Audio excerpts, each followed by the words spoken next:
Did it die? Oh no, it's going. It's going. Perfect. Sweet. It's awesome. I love it. I love it. Hey parents, good to see you guys again. Lucas Jackson here along with the amazing Kirsten Hoffman. which I tend to say her old last name, so you should not do that. So, hey, last week in our weekly email to you guys, we communicate a little bit about kind of the family story night that's coming up, family testimony night, which, Kirsten, remind me the date that is. It is May 12th. May 12th. One sec, we're looking at the calendar.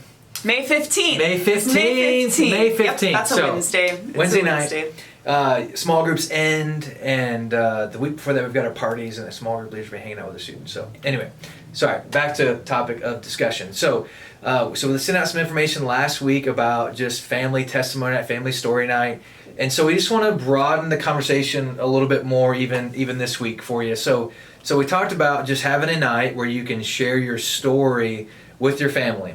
And now we do understand that some of you are single dads, single moms, grandparents raising your grandkids.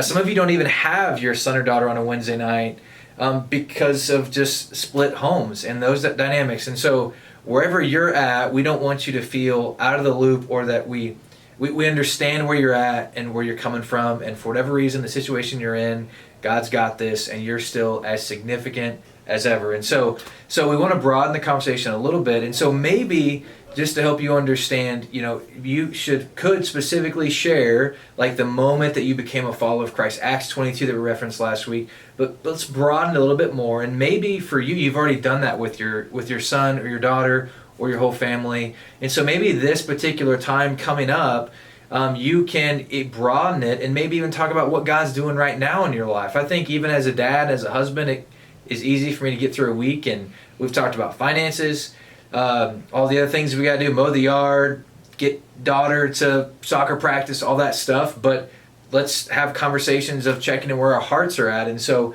we just want to broaden the conversation a little bit and let you know that there's a lot of freedom here. So maybe you, your son and daughter know your story. And so maybe you need to talk about what God's doing in your life. And kind of the goal of this is primarily not just a one-time thing, but to help us understand the need to have spiritual ongoing conversations with each other, with our spouses or significant others, but even with our kids and our teenagers. So that's what we're hoping that the heart behind this particular family story night or family testimony night is we just create a culture in our church and in the lives of our students where we're talking about our stories and our conversations and what God's doing and the wins, but even some of the doubts and the struggles that you go through as a mom or dad or grandma or grandpa, and just how that I think will be influential in the lives of your kids and your teenagers. So yeah, because the heart of this night is not to necessarily have a specific time, place, thing that we're asking you to do. We kind of picked a date for you just so that you could put it on your calendar. And last week we talked about the idea of making a dinner together or going out to eat or something like that. But it doesn't have to look like that. You know your family best.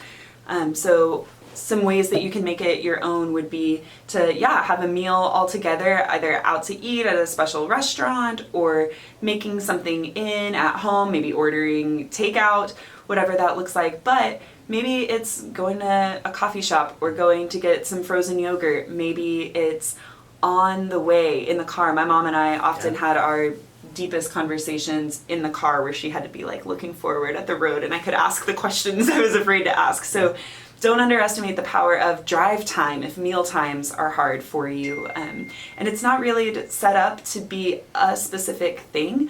We just really want to encourage us as a church family and you as families to create rhythms where it is a normal thing for you to be talking about your story and talking about what God's doing in your life.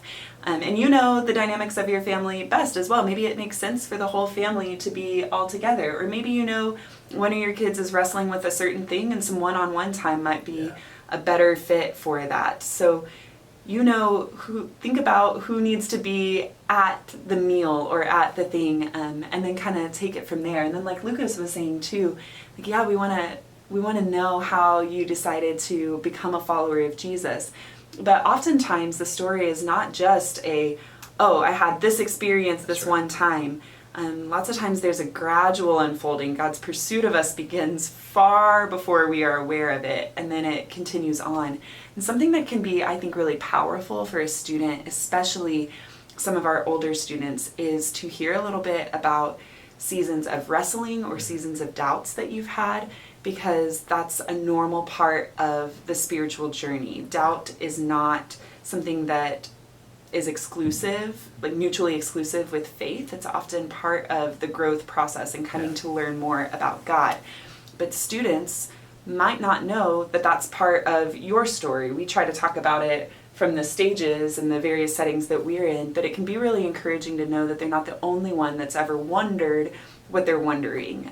How do I know that I can trust the Bible? Or I've got this friend who believes that. What does that mean for them? Or we talk about God being good, but look at this thing that's happening in this family that we know. So how do I do that? So a lot of that can be really surprising, especially if a kid has grown up going to church and has never really struggled with those doubts before. That can be really unsettling for them. So to have somebody who's older than them kind of walk them through what that experience has been like for them can be really powerful. So we'd encourage you to share at an age appropriate level, and knowing your kids the way that you do, pieces of that story for you. When you first started to doubt something, or a season that was really tough for you, how did you handle that?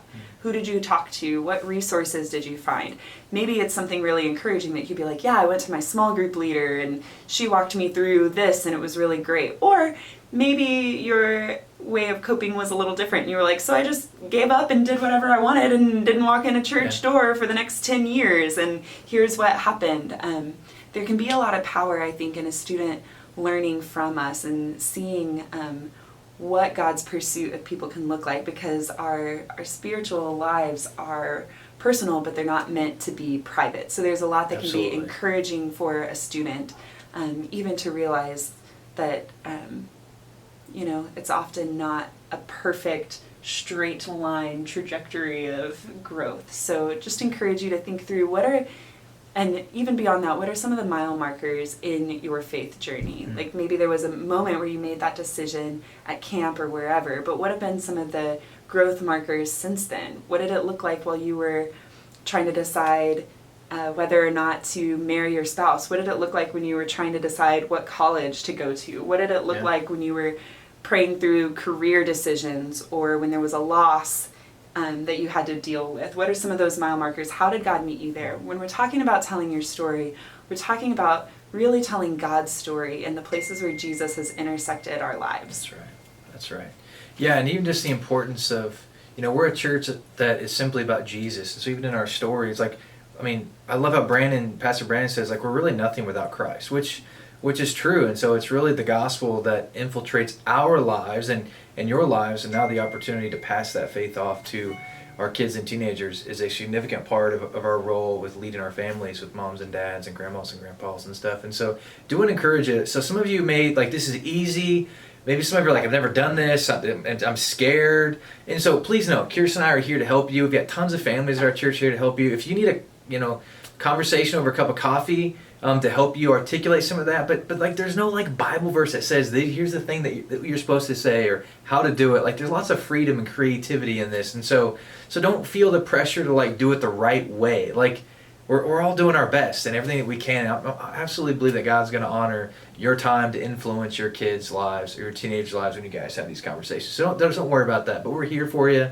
Lots of people that have your backs, and maybe even a thing that may help is just maybe take the time and just write your story out.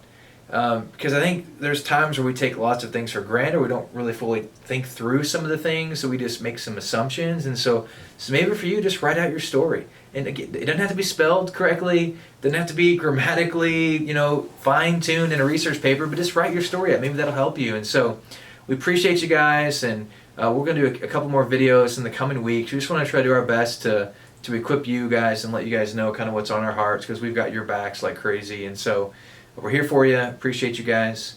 And yeah, we know a lot about student ministry, but you guys are the experts in your family.